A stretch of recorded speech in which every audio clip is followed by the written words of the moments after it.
Esse material ele não tem o objetivo de fechar o entendimento sobre o assunto, nem falar de tudo que é possível.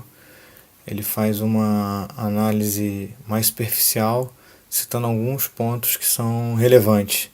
Só que existem outros pontos que podem ser tratados. Ou seja, se você tiver em processo de aquisição de imóvel, é interessante que você busque outras informações, além das que estão contidas aqui. Peço que comentários grosseiros,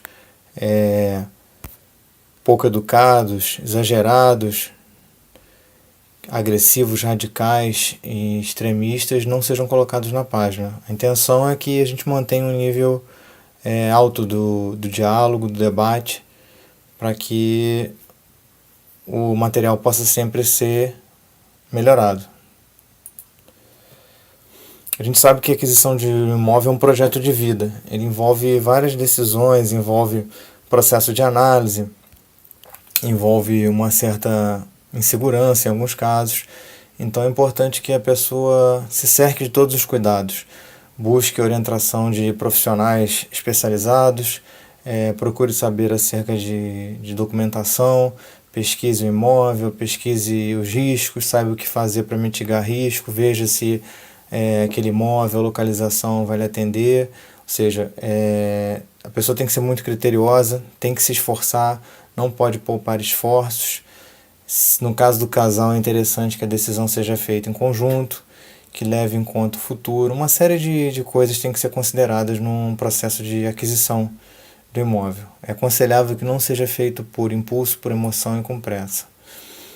Então tem alguns pontos que as pessoas geralmente não se tocam. Por exemplo, o imóvel nos anos 70, no caso da pessoa, quando fica em dúvida se vai comprar um imóvel novo ou antigo, ele, por exemplo, tinha uma configuração diferente.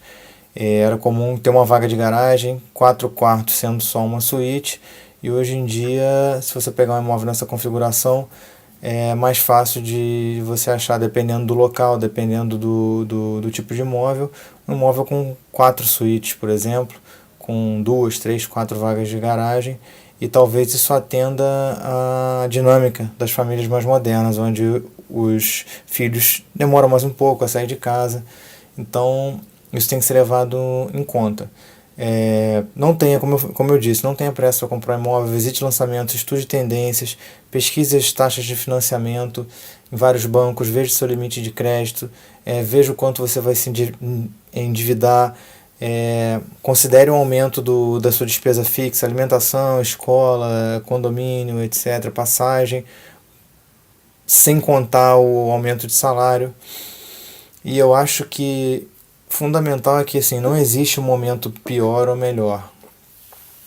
Essencialmente, as pessoas falam muito, não vamos esperar que a bolha vai estourar, vai cair o preço dos imóveis. Eu acho que tão ou mais importante que isso é saber o seu momento de comprar. Então, de repente, você conseguiu um valor melhor de dinheiro, você conseguiu juntar mais dinheiro, você chegou àquele ponto que você já tem uma quantia suficiente para dar entrada, você recebeu uma herança, você fez um trabalho extra que lhe proporcionou um ganho maior e realmente conseguiu, pesquisou e viu um imóvel que está de sonhos, que lhe atende na localização que você quer. Então, esse é o seu momento de comprar. Não adianta você ficar esperando indefinidamente, porque você que tem que ter a percepção sobre o melhor momento de comprar. Por isso, como eu disse, fique atento. Essas bolhas imobiliárias, elas podem muitas vezes não existir ou não ser da forma que você espere. Eu não cheguei a fazer uma pesquisa a fundo, mas eu já me lembro de ter lido. Por exemplo, quando teve a crise na Europa há pouco tempo atrás, a questão de desvalorização, por exemplo, na Espanha, chegou a 7% em média dos imóveis. E de maneira geral, nessa reportagem falava que tinha chegado em outros países no máximo 15%. Ou seja, 15% de um imóvel que custa, por exemplo, R$ 1 milhão não é muita coisa. Muitas pessoas vão continuar não podendo pagar os 850 mil, por exemplo, desse imóvel. Então, muita atenção. Muitas vezes a valorização é maior do que o ganho do dinheiro na poupança, na aplicação, e a desvalorização também não chega a um patamar ao qual você possa vir a comprar aquele imóvel. Então preste atenção, se esperar a queda de preços pura e simplesmente é uma estratégia adequada. Uma coisa que pode, por exemplo, ocasionar um valor, uma queda no preço dos imóveis, uma queda significativa, é o corte do crédito. Recentemente aqui no Brasil a Caixa Econômica limitou o valor do financiamento de imóveis usados a 50%. Como é uma medida recente, a gente não sabe se realmente vai impactar e o quanto vai impactar no valor dos imóveis, mas isso é uma coisa assim, bem razoável de se achar que pode vir a afetar o valor dos imóveis. Então, por exemplo, como nessa reportagem está no slide, existem determinados mercados que não se desvalorizam. Você tem um mercado de imóveis de luxo, ou muitas vezes os imóveis que são voltados aqui no Brasil, por exemplo, em áreas nobres do Rio e de São Paulo, são voltados para o investidor estrangeiro, e que se não tiver uma crise lá fora, uma dinâmica diferente daqui, o imóvel não vai desvalorizar, o apartamento vai continuar custando 30, 35, 60 milhões de reais, porque não foi feito para ser comercializado no mercado local. Então, até o tipo de mercado, o tipo de comprador influenciam nessa dinâmica de preços. Uma coisa que é legal falar, que muita gente não conhece, é sobre o fenômeno da gentrificação.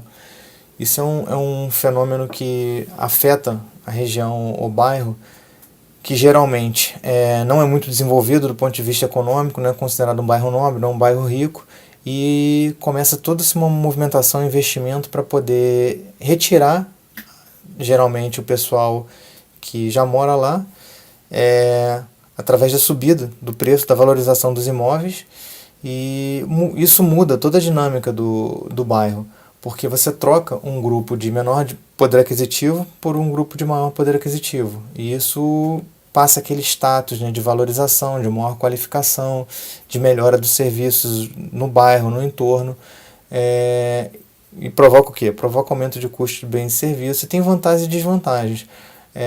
Nos anos 80 eles apontaram que uma das vantagens da gentrificação era melhorar uma área que de repente estava muito feia, estava abandonada, estava degradada, não tinha serviços adequados.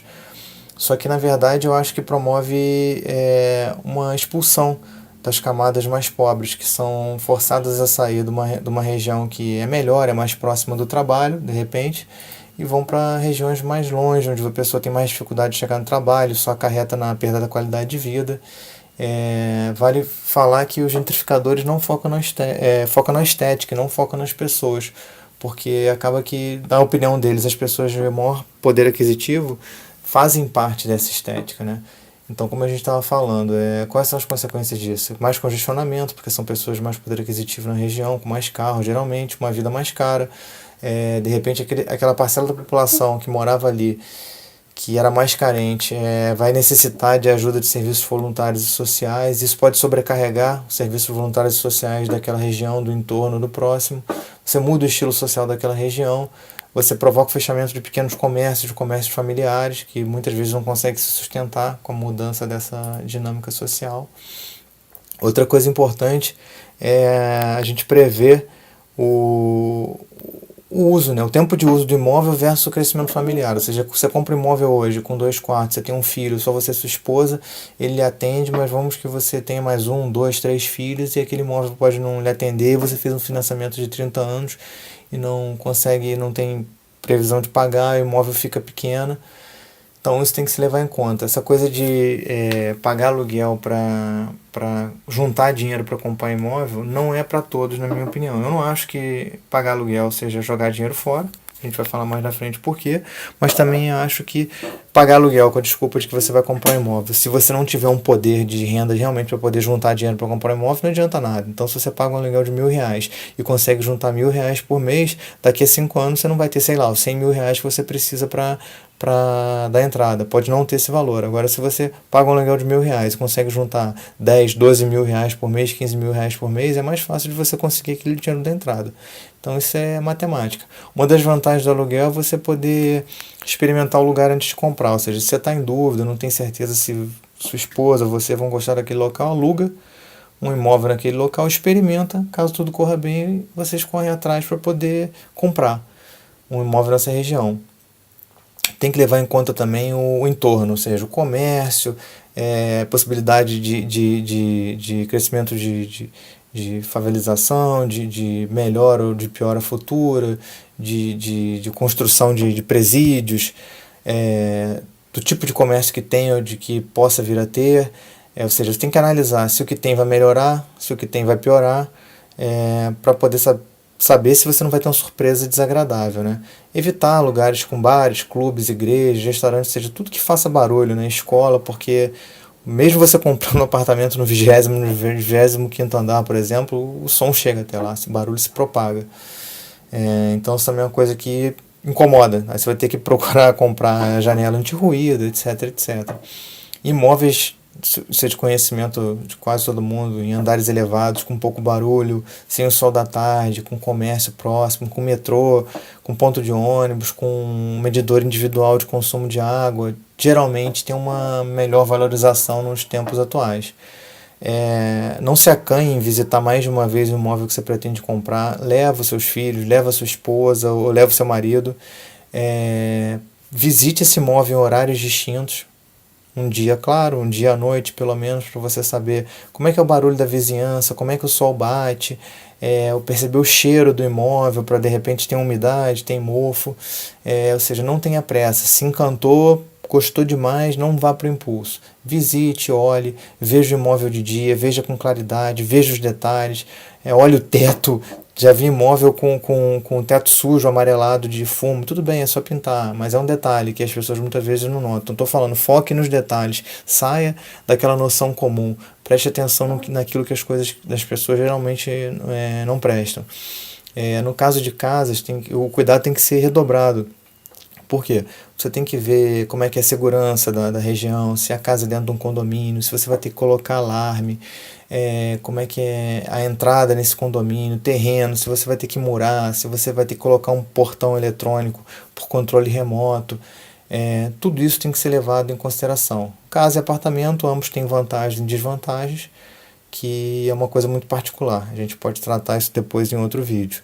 Não esqueça, obviamente, de considerar todos os gastos na aquisição do imóvel, né? Você tem impostos, tem taxas, tem registros, tem emissão de certidões, tem comissões da imobiliária, tem anúncios, tem reformas, tem gastos até com limpeza. É comum você pegar um apartamento novo e ter que mandar limpar 2, 3 vezes para tirar aquele pó grosso, e tudo isso é gasto. Para quem está comprando imóvel, qualquer 100, 200, 500 reais que você gaste sem planejar vai pesar no orçamento.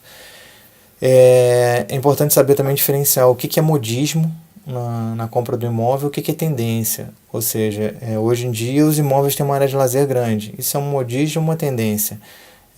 Provavelmente é uma tendência. As pessoas tendem a se fechar cada vez mais naquela zona privada, né? Porque você tem mais segurança, você tem controle de onde seus filhos estão. De repente eu já vi também apartamentos mais antigos que tinham uma oferta de sala com a metragem maior, e hoje em dia eu já não vejo tanto. De repente, dependendo do apartamento, eu estou falando de apartamento de 2, 3 quartos para classe média.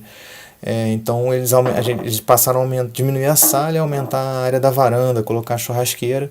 Então pode ser que essa questão da sala maior tenha sido modismo. Existe uma crença que não é muito correta, de que nunca se perde dinheiro com imóveis. Pode se perder, como a gente falou antes. De repente é uma área que sofre uma degradação, que sofre uma construção, que sofre uma perda no entorno, que tem algum processo de violência, de começar a ter muita violência, uma construção de um presídio, alguma coisa nesse sentido. Se você for comprar um imóvel com a intenção de revender, se você for o único investimento que você tiver e numa emergência precisar revender, tem que ver a liquidez do imóvel, porque um imóvel, por exemplo, de luxo, de 4 quartos, com um valor agregado maior, um valor de venda maior, é mais difícil de vender do que um imóvel de repente menor, um imóvel de 1 ou 2 quartos. Então, esses imóveis menores e mais baratos têm uma tendência a ter mais facilidade de venda, é um imóvel mais líquido. Como eu já disse, use a razão, se apaixone pelo imóvel. Se você tiver dúvidas se o imóvel ou a casa, né, no caso o apartamento ou a casa, tem algum problema estrutural, pode ter algum risco, não se acanhe. Não economize, chame um perito, chame um engenheiro, chame um arquiteto para poder fazer uma análise. Você vai gastar um dinheiro nessa vistoria, mas pode te compensar a dor de cabeça enorme de comprar um imóvel que esteja com algum problema estrutural severo. E veja também se é o momento de você comprar um imóvel. Muitas vezes a pessoa se endivida, compra um imóvel e está sem um dinheiro de reserva de emergência, e é bom ter pelo menos 6 meses de reserva de emergência, 6 meses o valor do seu salário atual. De repente não tem um seguro saúde, um seguro de vida. Isso tudo talvez, na minha opinião, venha antes da aquisição do imóvel. Como a gente já disse, o aluguel tem as suas vantagens, serve para você experimentar o entorno, né? Para experimentar aquela área de comprar. Se você é solteiro e não definiu ainda quantos filhos vai ter, como é que vai ser sua família, se seu esposo, seu marido que você for casar no futuro vai querer morar naquele lugar. Se você não possui ainda poder de poupança para dar entrada, se você não for morar naquela região por muito tempo, tem gente que fica migrando no trabalho e precisa morar de aluguel porque mora 2 anos aqui, 1 ano ali. Então, ou se você for fazer um tratamento médico, de repente num hospital mais afastado, for obrigado a se mudar, é válido. Então eu acho que no futuro a gente pode, se o tema interessar, fazer outra apresentação sobre isso. Eu tenho que melhorar, eu sei disso, os slides, captação do áudio, colocar mais animações, colocar mais fontes de consulta e pesquisa. O problema realmente é o tempo, que é curto para poder fazer essas coisas, mas a intenção realmente é de ajudar, orientar e de despertar. Uma coisa que é interessante também que eu não falei é que, uma outra dica, quando você for ver um apartamento, por exemplo, é bacana você ver o livro de reclamações. Você pode descobrir muita coisa interessante ali. As pessoas não têm esse hábito de visitar um apartamento e pedir a licença para quem quer que seja, o síndico, para o porteiro que toma conta da portaria, para dar uma lida nas reclamações mais comuns, nos problemas. Ali provavelmente vai estar registrado os problemas, os mais simples até alguns graves. Então isso pode afetar na decisão de você ter ânimo para fazer parte daquela problemática. Porque você não pode esquecer, para quem compra um apartamento, por exemplo, o prédio ele é uma sociedade. Então se você compra um apartamento no prédio onde tem 55 imóveis, é uma sociedade que você tem um pedacinho de 55. Então tem que ter a consciência. E tem alguns outros temas que eu estou pensando a fazer os slides no futuro. Alguns aconselhamentos de como planejar aposentadoria, sobre inteligência artificial, poupar água, hipóteses do funcionamento do livre-arbítrio, se tem alguma forma de potencializar as chances na loteria, a questão da estratificação social, como ela é encarada no Brasil, se classe média realmente é a classe média de verdade, de fato, que deveria ser, como a gente pode, de repente, ampliar as relações interpessoais, melhorar o marketing pessoal, se as teorias de conspiração são totalmente inúteis, se tem alguma útil, e algumas orientações na compra de veículos novos e usados.